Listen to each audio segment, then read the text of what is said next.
Frêmito, o podcast vascular do perfil O Fogart da Madrugada.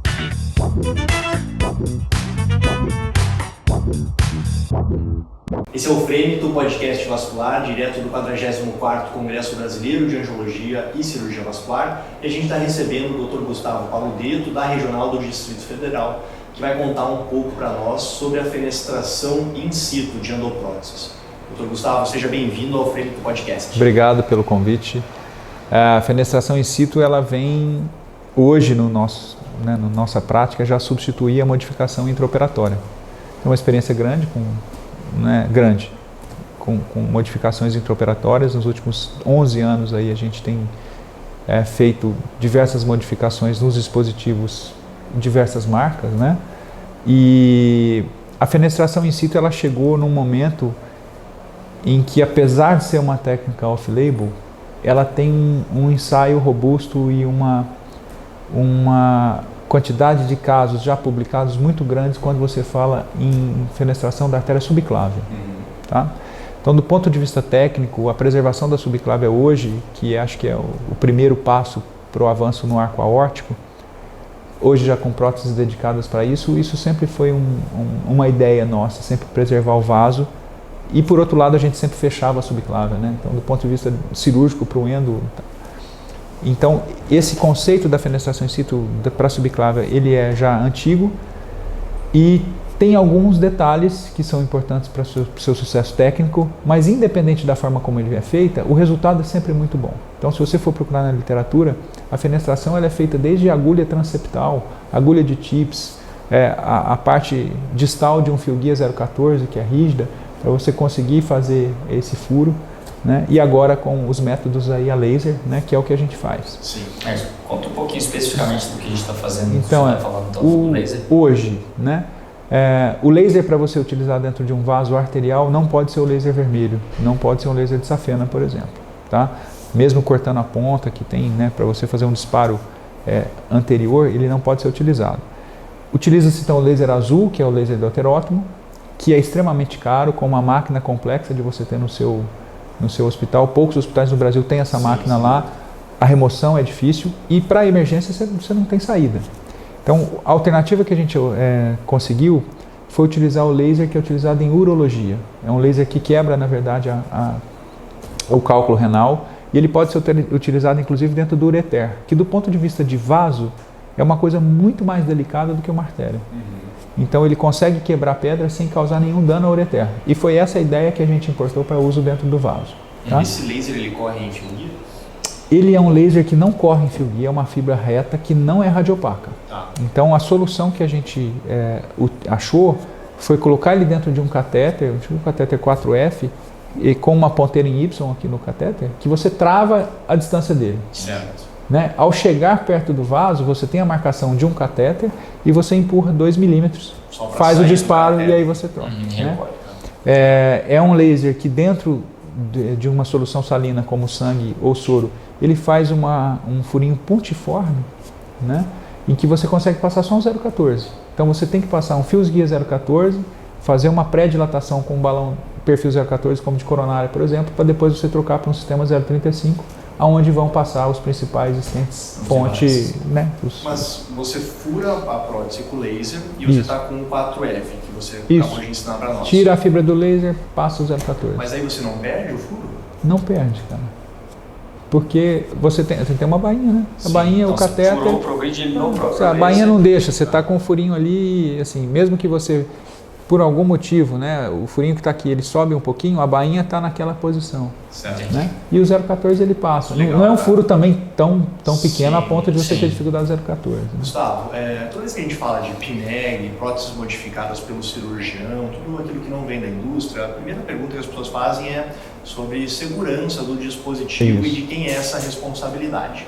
Já é um problema grande, ao meu ponto de vista, você modificar em bancada e você tem que assumir essa responsabilidade e a indústria não bancar isso. Mas, de qualquer forma, é um buraco controlado, reforçado ali por um fio radiopaco e por ponto de prolene.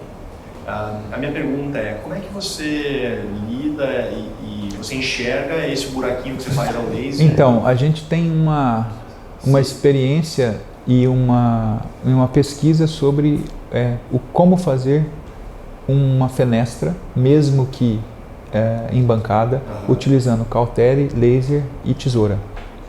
Tá? E o quanto o enlargement dessa fenestra ela é prejudicial ao tecido. Legal. Né? Então isso foi uma coisa que a gente desenvolveu desde a GOR, no PTFE, e utilizamos na época o poliéster, que era a Medtronic, e também o Dacron da Cook. Né? O Dacron é o que mais desfia e parece no ser o mais resistente. Né? E você reforçar esse tecido não significa segurança em relação à laceração a longo prazo. A fenestra que é alargada de forma circunferencial com um balão, ela rasga menos do que aquela que você queima, porque na verdade você faz uma coisa circular. Isso, né, a gente tem, né, uma das bases aí do que a gente fez foi isso aí. Mas sempre é uma preocupação. Quando você fala do ponto de vista de comparar duas técnicas de fenestração, vamos falar que a embancada com a in situ. A embancada você tem que abrir o dispositivo, então você tem um risco de contaminação, apesar de ser baixo. Você acaba utilizando um cautery para queimar o tecido que não é feito para aquilo. Se você for ver, nenhum tecido de endoprótese ele é queimado, ele é cortado e costurado. Então o cautery que a gente usa, seja o oftalmológico e tal, como a gente faz, a fenestra embancada, é uma forma de queimadura também no tecido. O reforço dele não significa que ele não vai rasgar a longo prazo. E não existe diferença em relação à laceração do tecido quando você faz esse reforço ou não faz, desde que a sua fenestra ela seja circular. Se você, por exemplo, fizer um X e abrir uma janelinha e colocar um balão, você vai rasgar. Se você fizer um furo e for fazendo isso de forma circular, ele não vai rasgar. Porque é o princípio do tecido, né? Quando a gente tenta rasgar um pano, é difícil de você começar. Mas depois que você tira o pedacinho, ele, né, o tecido que tem na endoprótese ele tem o mesmo sentido. Então você não pode ter esse começo, que as coisas não circulares vão te promover. Legal. Né? A fenestração in situ você não abre o dispositivo. Né? Você não corta, você queima como você queima aqui fora. Então você tem o viés da vantagem de não ter o tempo de customização, assim por diante. Não abrir a prótese, infecção menor, e você troca para uma coisa que na teoria você não está vendo, que é a fenestração. Minha experiência, na verdade, eu tive um pouco no oficina de Ribeirão Preto, professor de Baldo, e a gente fazia backtable, né? Uma coisa que eu via às vezes de dificuldade era, às vezes, até a parte de reencapar, as peças que você fez, às vezes mesmo subindo ela, na hora da liberação, se ela gira um pouquinho, você não tem totalmente esse controle. Isso eu acho que é uma coisa também que o reencapamento ele é muito trabalhoso. E ele faz você fazer um twist nessa coisa. Tem endopróteses que você tem que tirar os barbs, aí você está mexendo no sistema de fixação. Endoprótese você tem que ficar, né, com 4 mãos, né? Um enrolando e o outro encapando e tal. Dá umas dicas para nós, então, de como que você alarga o buraco e como é que você calcula o diâmetro do stent que você vai colocar. Então, o diâmetro do stent ele é do tamanho do vaso. Eu geralmente calculo a 3, 4 milímetros após a origem. Geralmente você pode ter uma origem muito larga, mas o vaso não é esse. Então, o diâmetro da fenestra, ele geralmente é ou o mesmo diâmetro do vaso ou 2 milímetros a mais, se você quiser fazer um flaring grande. Quando você está reforçando, você precisa de um buraco maior. É até uma das propostas da Cook, né? Um buraco oval quando você customiza a endoprótese. Quando você está customizando a endoprótese, eu faço ele sempre regular. Eu tenho medo desse oval ser um mecanismo que pode estirar e rasgar. Mas o teu laser, você pode modificar o tamanho do buraco?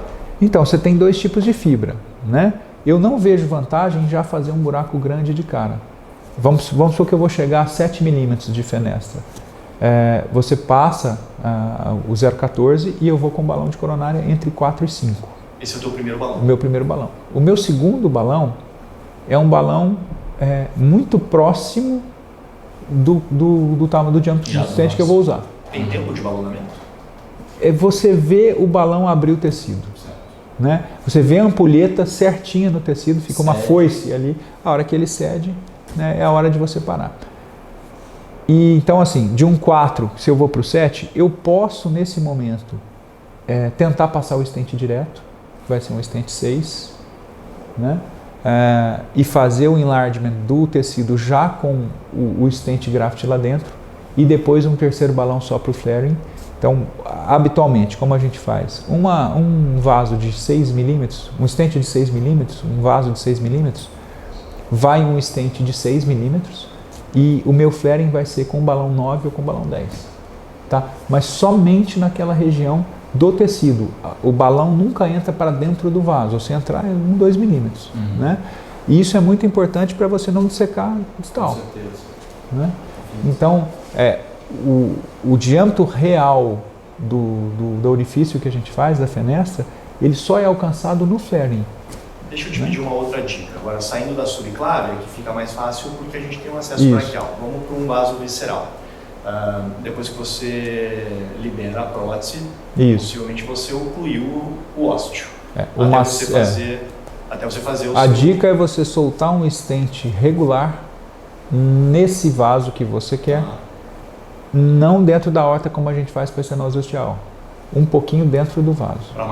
Para marcá-lo. Uma coisa importante é você pegar pela tomografia a angulação de saída desse vaso, né, a posição dele no relógio, uma renal que sai a 3 horas. A tua máquina está perpendicular. Você solta o stent, você vai ver o stent perpendicular e você vai ver as marcas do stent, a correção do efeito paralaxe perfeita. Né? Então, está assim. Né? Se você vê que ela está meio assim, né? Você marcou essa posição pela tomografia e pelo seu disparo do stent regular, você solta a endoprótese. Quando você for achar essa artéria renal, é muito importante que você esteja na mesma posição do arco e visualizando o seu stent com o efeito paralaxe completamente corrigido. E como é que você lida com esse tempo de isquemia? A isquemia nunca é completa, tá? Nunca é completa, sempre passa alguma coisa, né?